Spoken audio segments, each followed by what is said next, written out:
invested just $90 in Amazon when it went public back in 1997, your investment would worth today over $100,000. And if you would have been a little more generous and raised that number to $900, you would have been officially a millionaire today.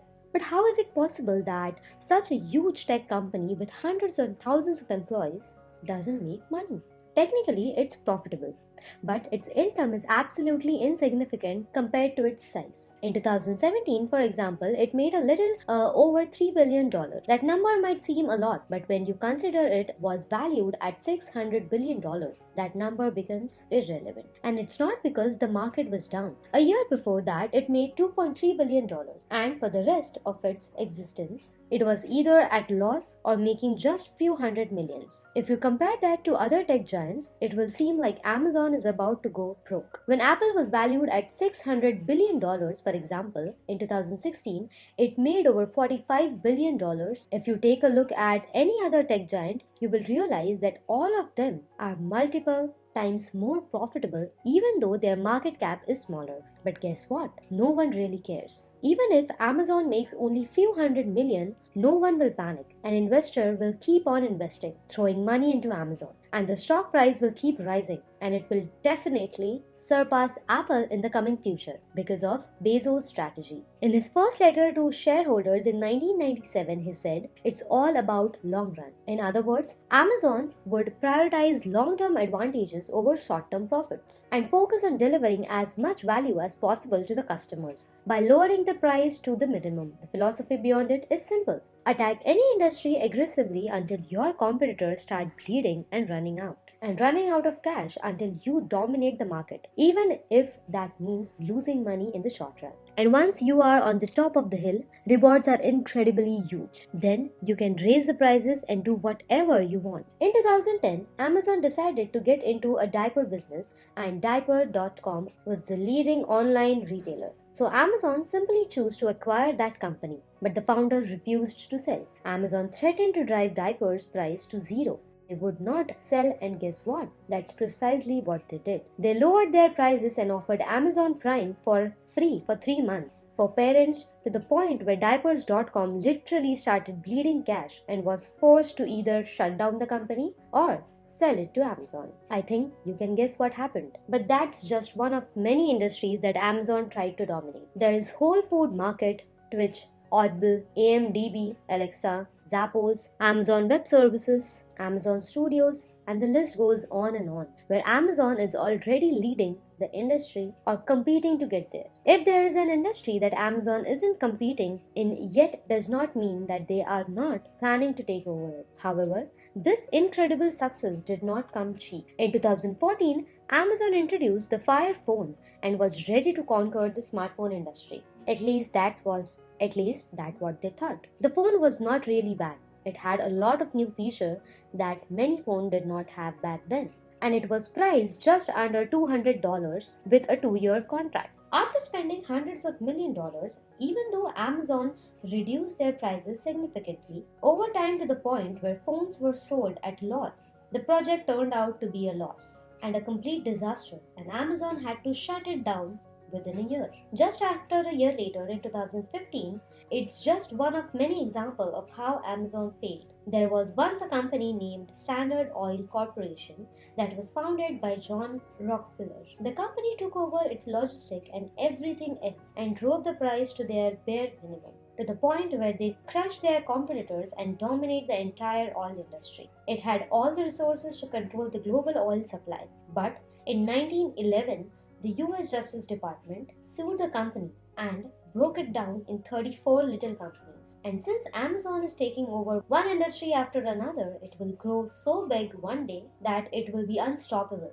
or end up like Standard Oil Corporation. For that, we will have to wait and see. In July of 2017, Jeff Bezos made history and surpassed Bill Gates as the richest man in the world with a net worth of $150 billion. To understand his scale of wealth, let's take a look at some numbers. Earlier this year, Jeff announced that he is separating from his wife, but because they live in Seattle, his wife has the right to a larger portion of his wealth. To be more precise, $35 billion that will make her third richest woman in the world. But Jeff isn't worried because he will still be on the top of the list over $110 billion. That's how rich Bezos is. He can afford a divorce and still be on the top of the Forbes list. Behind his enormous wealth stands Amazon. And if you know anything about this company, you know that it's on the way to take over the world, which means $150 billion is just the beginning. But how a guy with such a loud laugh, who used to sell books, is on his way to world dominance? We know Amazon is the place to go for online shopping, but for Netflix, Uber, and thousands of others, Amazon is their way to the internet. They rely on Amazon Web Services for their website to function. What started as a side project to support Amazon.com quickly grew into a multi-billion-dollar company by itself, earning more money than Amazon ever had. In fact, if you take a look at the numbers, more than 40% of the internet relies on AWS, that's Amazon Web Services. Only big corporations such as Google, Microsoft, and Facebook are not on the mercy of Amazon, since they are big enough to build their own infrastructure. But that's not the only industry that Amazon has its grip on. Even for us, Amazon is no longer the middleman who connects buyers with sellers. It's becoming seller itself. Amazon now sells more than 450 of its own brands, from watches to clothes, cables to furniture, competing with the rest of the sellers on the platform to be on the top of the list. And since it's Amazon, they definitely know how to keep their product on the main page, and it's only a matter of time before everything that's sold in Amazon will be produced by Amazon itself.